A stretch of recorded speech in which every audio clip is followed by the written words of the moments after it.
그냥 그 순간 내게 주어질 것이 두렵기 때문에 그 일을 맞이하지 않기 위하여 그냥 순종하는 척 하는 것입니다. 하나님을 사랑이 많은 아버지로 아는 사람만이 기쁘게 맡겨진 일을 감당할 수 있습니다. 보미를 아는 데 있어서 우리를 가장 흔들어 놓는 것은 비교예요. 부활하신 예수님이 베드로를 회복시키시고, 자,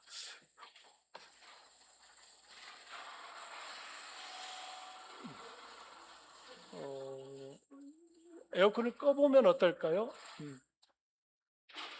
뭐. 자, 오늘 특별히 은혜가 임하나 봐요. 지금 다양하게 우리 성도님들의 마음을 뺏으려고 하는 일들이 막 일어나고 있어요. 어, 저도 흔들림 없이 할 테니까 여러분도 흔들리지 마시고 함께 따라오십시오. 예. 이런 일이 없었는데 오늘 설교가 굉장히 은혜가 있나 싶은 생각이 드네요. 자, 성도님들, 비교, 이게 어떻게 참 우리의 청지기의 삶을 회방하는가를 한번 보시기 바랍니다. 예수님이 베드로가 3번 부인했던 일을 다시 3번의 고백을 통하여 회복시키시고 이렇게 말했죠. 너는 나를 따르라. 그때 베드로가 뒤를 돌아보며 요한을 가리켜 묻습니다. 주님, 이 사람은 어떻게 되겠습니까? 그때 주님이 베드로에게 했던 말이 무엇이었죠? 너는 나를 따르라. 다른 사람들이 네 양팔을 벌리고 너를 십자가에 매달릴 거야. 그 뉘앙스로 말씀하셨거든요. 그 말을 들은 베드로 마음속에 이제 요한을 보면서 이 사람은 어떻게 되는데요? 라고 물었던 것입니다. 이때 예수님의 대답이 단호합니다. 내가 올 때까지 그를 머물게 하고자 할지라도 내게 무슨 상관이냐? 너는 나를 따르라. 주님의 말씀은 내게 무슨 상관이냐? 너는 나를 따라라. 이렇게 말씀하셨습니다. 청지기가 옆 사람의 장부를 들여다보기 시작하면 자기 장부가 엉망이 됩니다. 지휘자 레너드 번스타인에게 누군가가 이렇게 물었다고 합니다. 오케스트라에서 가장 연주하기 어려운 악기가 무엇입니까? 여러분, 오케스트라에서 가장 연주하기 어려운 악기가 여러분 뭐라고 생각하세요? 번스타인이 이렇게 대답했어요. 제2 바이올린입니다. 오케스트라에서는 제1 바이올린과 제2 바이올린이 있는데 같은 바이올린 파트이지만 맞는 역할이 다릅니다. 제1 바이올린은 보통 높은 음역을 담당하며 가장 눈에 띄는 아름다운 선율을 만들어냅니다. 반면에 제2 바이올린은 상대적으로 낮은 음역을 담당하며 화음을 만들어내며 음악을 더욱 아름답게 만들어주는데 사람들의 귀에 눈에 잘 드러나지 않습니다. 지휘자 번스타인이 가장 연주하기 어려운 악기가 제2 바이올린입니다 라고 말한 것은 바로 이 점을 뜻합니다. 제1 바이올린을 하겠다는 사람은 너무 많은데 제2 바이올린을 열정을 다해 연주하겠다고 하는 사람은 많지 않다는 거예요. 하나님의 오케스트라에도 제1 바이올린만 있는 것이 아닙니다. 여러분, 오케스트라에는 제1 바이올린도 있어야 되고 제2 바이올린도 있어야 되는 거예요. 여러분의 자리가 눈에 띄지 않는 자리라 해서 없어도 되는 자리는 아닙니다. 그러므로 이렇게 적용해 보십시오. 부모님들께 말씀드립니다. 자녀는 내 소유가 아니라 내게 맡겨진 사람입니다. 보미를 아는 부모는 자녀를 통해 자기 꿈을 이루려 하지 않습니다. 대신 그 아이 안에 하나님이 심어두신 것이 무엇인지를 살핍니다. 목장을 섬기시는 분들, 교사로 섬기시는 분들, 각 부서에서 봉사하는 분들께 말씀드립니다. 어떤 마음으로 봉사하고 계십니까? 범위를 안다는 것은 이 일을 줄이려는 핑계가 아니라 오히려 맡겨진 것에 온 힘을 쏟기 위한 집중입니다. 그리고 모든 성도님들께 말씀드립니다. 내가 감당하지 못할 것들을 붙들고 괴로워하지 마십시오. 동시에 내가 감당할 수 있는 것들을 두려움 때문에 땅에 묻지도 마십시오. 청지기는 결산의 날을 기억합니다. 세 번째 지침인데요. 청지기 직분에는 반드시 결산이 따릅니다. 조금 전에 읽은 누가복음 16장 2절에서 주인은 이렇게 말했어요. 내가 보던 일을 세마라. 이것은 모든 청지기가 언젠가 듣게 될 말입니다. 여러분 말씀 한번 보십시오. 이러므로 우리 각 사람이 자기 일을 하나님께 직구하리라. 이는 우리가 다 반드시 그리스도의 심판대 앞에 나타나게 되어 각각 선악간에 그 몸으로 행한 것을 따라 받으려 함이라. 바울은 마지막 때에 있을 그 결산에 대한 부분을 이렇게 말을 하고 있는 것입니다. 바울은 오늘 본문 바로 다음 절에서 이 결산에 대해 아주 중요한 말을 남깁니다. 함께 읽어보십시오. 너희에게나 다른 사람에게나 판단받는 것이 내게는 매우 작은 일이라. 나도 나를 판단하지 아니하노니 내가 자체가 아무것도 깨닫지 못하나 이로 말미암아 의롭다함을 얻지 못하노라. 다만 나를 심판하실 이는 주시니라. 결산의 날을 기억하는 청지기는 놀랍게도 두 가지 자유를 누립니다.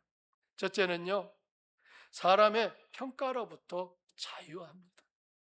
바울은 판단받는 것이 내게 아주 작은 일이라고 했어요. 무관심해서가 아닙니다. 최종 평가자가 따로 계심을 알기 때문입니다. 여러분, 사람의 칭찬에 목마른 사람은 반드시 사람의 비난에 무너집니다. 칭찬을 먹고 사는 사람은 비난에 굶어 죽습니다. 그러나 주인의 평가를 기다리는 사람은 사람의 평가 앞에서 흔들리지 않습니다. 알아주는 사람이 없어도 계속할 수 있고 오해를 받아도 그 자리를 지킬 수 있습니다.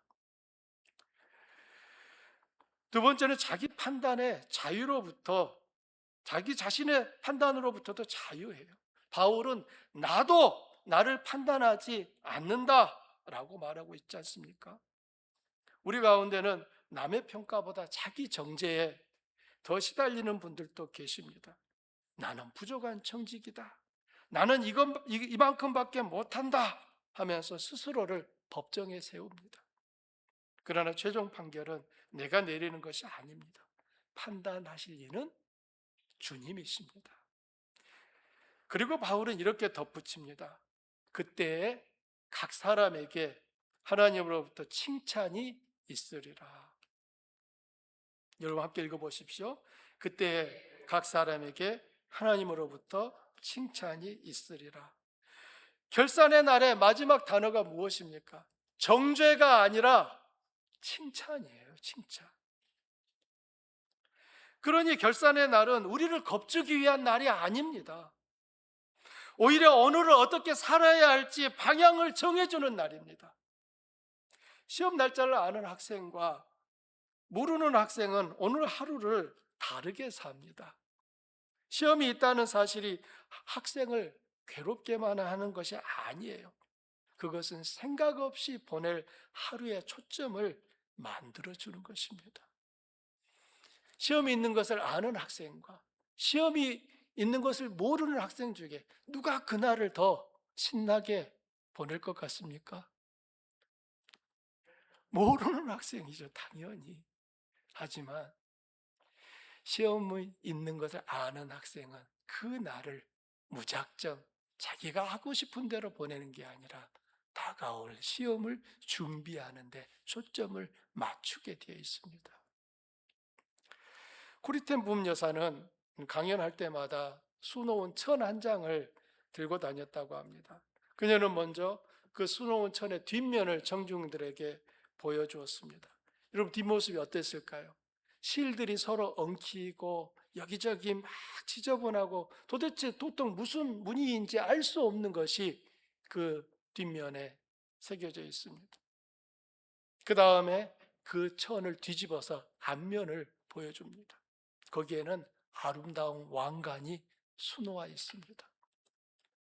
그러면서 그녀는 즐겨 자기가 인용하던 시 한 편을 읊었다고 합니다. 내 삶은 다만 한 장의 천, 나와 나의 주님 사이에서 짜여가는 것. 나는 그 색을 고르지 못하나 그분이 꾸준히 짜 가시네. 사랑하는 여러분, 지금 우리는 뒷면을 살고 있다 생각하십시오. 엉킨 실과 매듭이 전부인 것처럼 보이는 날이 있어요. 그러나 결산의 날에 주님은 그 천을 뒤집어 앞면을 보여주실 것입니다. 그날 우리가 그렇게 붙잡고 씨름했던 그 자리들이 어떤 무늬를 만들기 위해, 어떤 무늬를 그리기 위해 그렇게 했었는지 알게 될 거라는 거예요.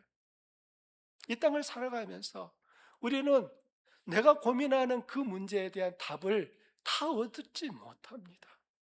그냥 답을 드리면 너무 속 시원할 것 같고 답을 얻으면 너무너무 기쁠 것 같은데 하나님이 그 답답한 순간을 겪게 하신다 그 말이에요. 마치 수놓은 천의 뒷모습 같이 보입니다. 여러분, 수놓은 천의 뒷모습을 보면서 아이고 이거 제가 사겠습니다 라고 하는 사람 없을 거예요. 그러나 그 엉킨 매듭진 그 천의 반대편을 보게 되면 이거 제가 사겠습니다 라고 말하는 사람이 분명히 있다는 사실입니다. 그날, 결산의 그날, 왜 그때 그렇게 아팠는지, 왜 그때 그렇게 오래 걸렸는지 우리는 알게 될 것입니다. 또 한 사람을 소개하고자 합니다. RG 르투누로라고 하는 사람이에요. 그는 사업가이고 발명가이며 또 동시에 중장비 기술자이면서 독실한 기독교인이었습니다. 그는 정규 교육을 많이 받지 못했습니다. 14세가 되었을 때 학교 공부를 중단해야 됐습니다. 대신 그는 일을 시작했지요. 기계와 기술에 대한 뛰어난 재능이 있었기에 그는 대형 토목 현장에서 또 건설 현장에서 중장비를 개발하는 세계적인 사업가가 되었습니다. 여러분이 알고 계신 그 불도저가 오늘날처럼 그렇게 잘 쓰여지게 된 것은 바로 르트누르라고 하는 그 사람의 작품이라고 할 수 있습니다. 그 외에도 수없이 많은 큰 건설 장비들을 만들었고 그는 생애 동안 300개의 특허를 보유한 사람이었습니다. 그는 사업이 커지면서 수입의 90%를 하나님께 드리고 10%로 살았습니다. 사람들이 어떻게 그럴 수 있냐고 묻자 그는 이렇게 대답했다고 전해집니다. 나는 삽으로 퍼서 하나님께 드리고 하나님도 삽으로 퍼서 내게 주십니다. 그런데 하나님의 삽이 내 삽보다 훨씬 더 큽니다. 여러분, 그런 거예요. 그가 이렇게 살 수 있었던 것은 결산의 날을 진심으로 믿었기 때문입니다. 결산의 날을 믿는 사람은 오늘 손을 펼 수 있습니다. 제가 한 가지 오해를 풀고 싶습니다. 결산의 날을 생각할 때 우리는 흔히 잘못을 적발당하는 그 장면을 떠올립니다. 그러나 성경이 그리는 결산의 자리는 그렇지 않아요. 탈란트 비유를 여러분 다시 생각해 보십시오. 5달란트로 5을 남긴 종과 2달란트로 4달란트를 남긴 종에게 주인은 똑같은 말을 합니다. 잘하였도다. 착하고 충성된 종아. 5을 더 남긴 종에게 더 큰 칭찬을 하지 않았습니다. 결사는 우리를 서로 비교해 줄을 세우는 게 아니에요. 주인이 각 사람에게 맡기신 그것을 각 사람이 어떻게 다루었는지를 확인하는 자리가 결산의 순간입니다. 그러므로 결산의 날은 오히려 작은 자에게 복된 날이 됩니다. 세상에서는 큰 목소리가 이기지만 그날에는 신실한 손이 이기거든요. 그러면 아주 실제적으로 물어보겠습니다. 우리에게는 남은 4개월 반이 있습니다. 올해 12월 31일 밤 송구영신 예배의 자리에서 우리는 무엇을 셈하게 될까요? 올해 나는 몇 장의 성경을 읽었습니까? 라는 그 답에 대하여 아직 우리에게는 가을 성경 통독대회가 우리 앞에 있습니다. 올해 나는 몇 사람의 이름을 붙들고 기도했습니까? 목장이 다시 시작됩니다. 올해 내 물질은 어디로 흘러갔습니까? 추수감사주일이 다가옵니다. 올해 나는 누구에게 복음을 전했습니까? 인터내셔널 페스티벌과 9.11이 우리를 이웃 앞에 세울 것입니다. 지금 결산해 보십시오. 아직 4개월 반이 남아 있습니다. 결산은 12월에 하는 것이 아니라 오늘 시작합니다. 마지막 4번째입니다. 진실한 청지기는 자신을 내어주어 섬깁니다. 앞에서 청지기는 충성으로 평가받는다고 말씀드렸어요. 그런데 충성이란 정확히 무엇입니까? 충성스러운 청지기는 자기가 편할 때만 섬기는 사람이 아닙니다. 불편해도 필요한 일을 하는 사람입니다. 이것이 충성의 실체입니다.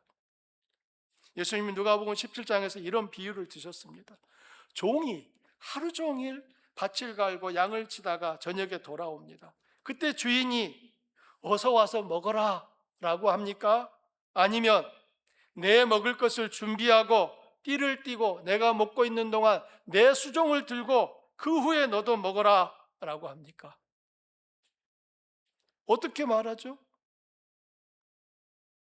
일하고 온 종을 보면서 주인이 아이고 수고 많았지, 어서 와서 밥 먹어, 내가 챙겨줄게, 이러지 않습니다. 그는 종이에요. 주인은 그에게 이제 그 일 다 했으니 빨리 내가 저녁을 먹을 수 있도록 준비해라. 내가 먹는 동안 너는 내 옆에 서서 나를 잘 수종 들고 그 후에 너 먹어라. 이렇게 말한다는 것입니다. 그런 후에 예수님이 이렇게 결론을 내립니다. 이와 같이 너희도 명령받은 것을 다 행한 후에 이르기를 우리는 무익한 종이라, 우리가 하여야 할 일을 한 것뿐이라 할지니라. 여기서 이 무익한 종이라는 말은 자기를 비하하는 말이 아닙니다.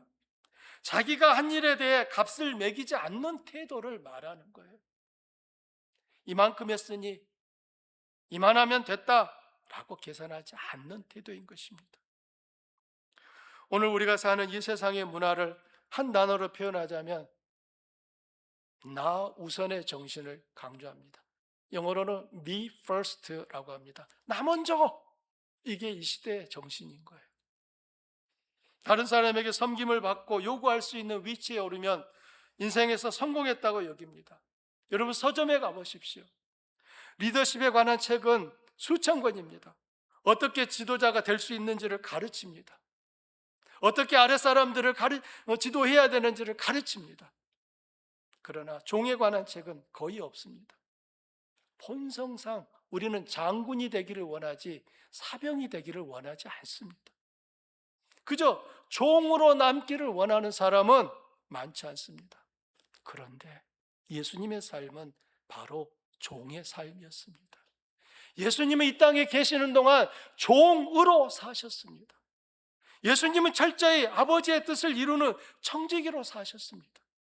자기의 뜻을 이루기 위해 아버지의 뜻을 거부한 적이 단 한 번도 없습니다. 언제나 그분의 관심은 아버지의 뜻이 이루어지고 아버지께서 영광 받으시는 것이었습니다. 그분은 근본 하나님의 본체시나 자기를 비워 종의 형체를 가지사 사람들과 같이 되셨고 죽기까지 복종하셨습니다. 마가복음 10장 45절에서 예수님은 이렇게 선언하셨습니다.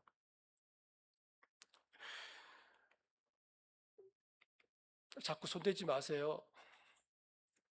인자가 온 것은 섬김을 받으려 함이 아니라 도리어 섬기려 하고 자기 목숨을 많은 사람의 대속물로 주려 함이니라. 예수님이 진실한 청지기의 삶을 사셨다는 것은 그분을 따르는 우리도 진실한 청지기가 되어야 함을 뜻합니다.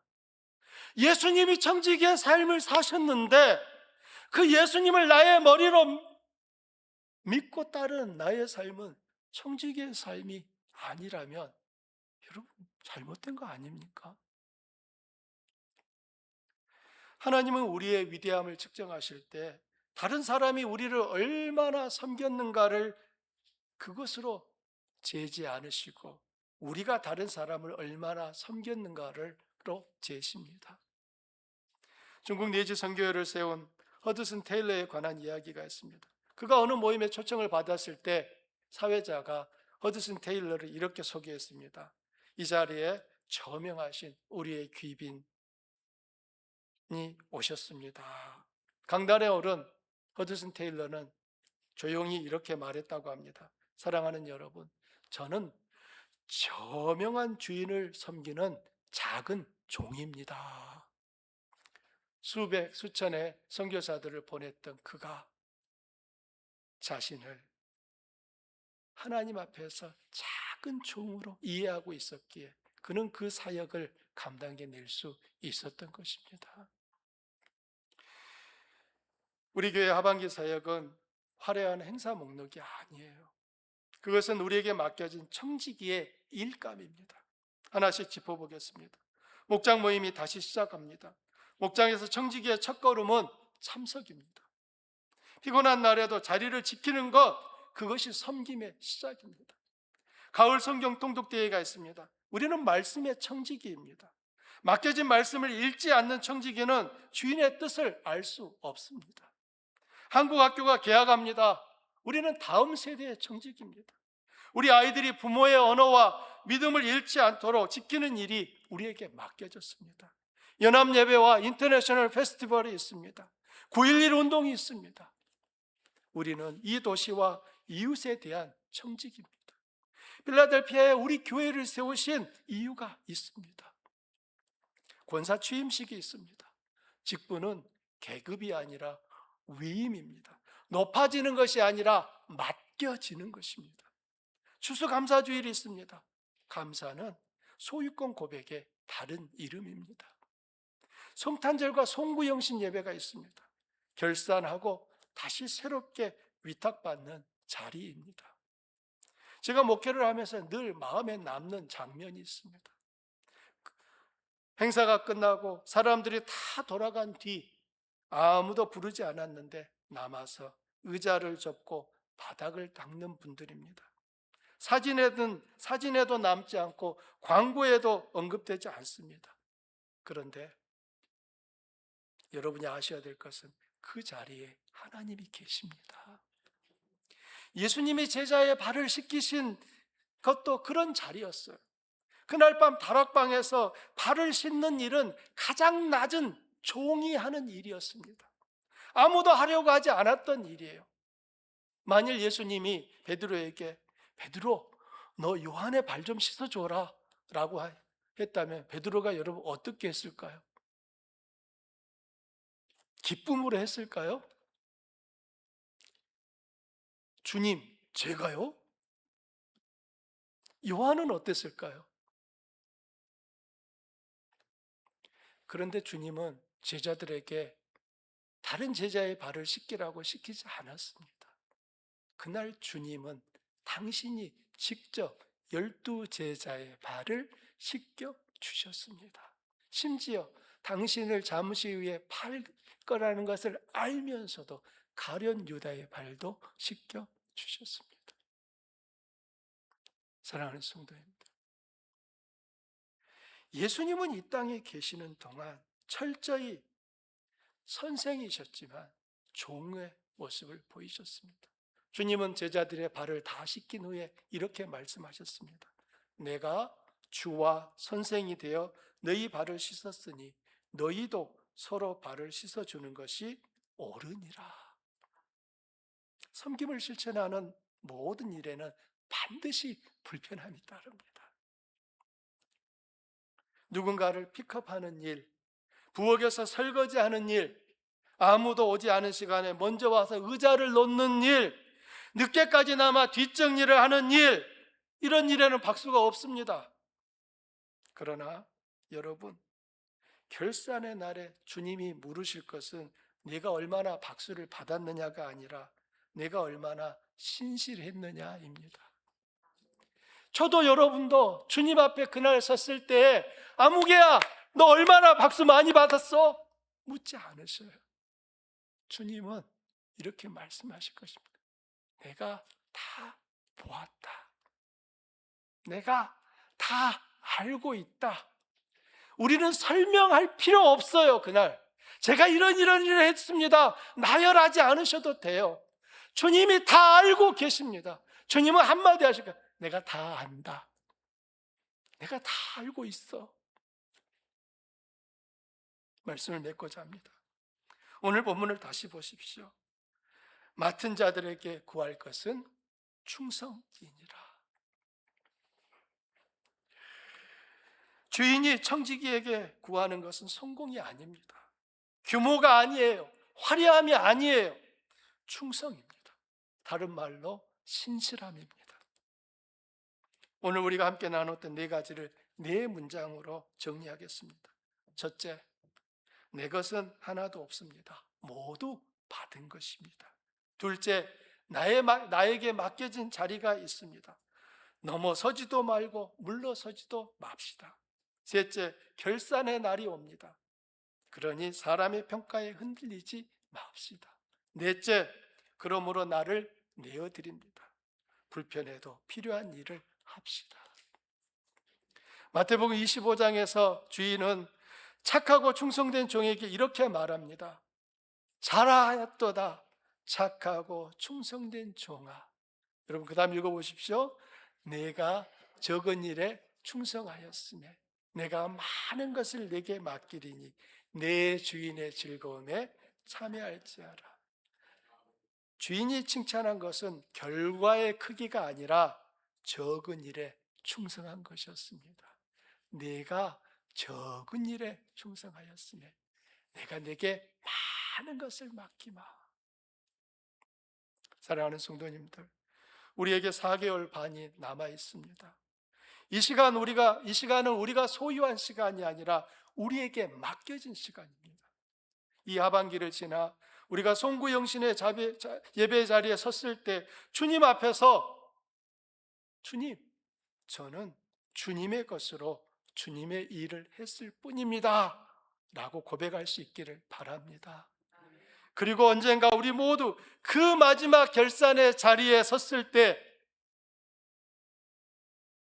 잘하였도다 착하고 충성된 종아 라는 음성을 듣게 되기를 주님의 이름으로 축원합니다. 우리 함께 기도하겠습니다.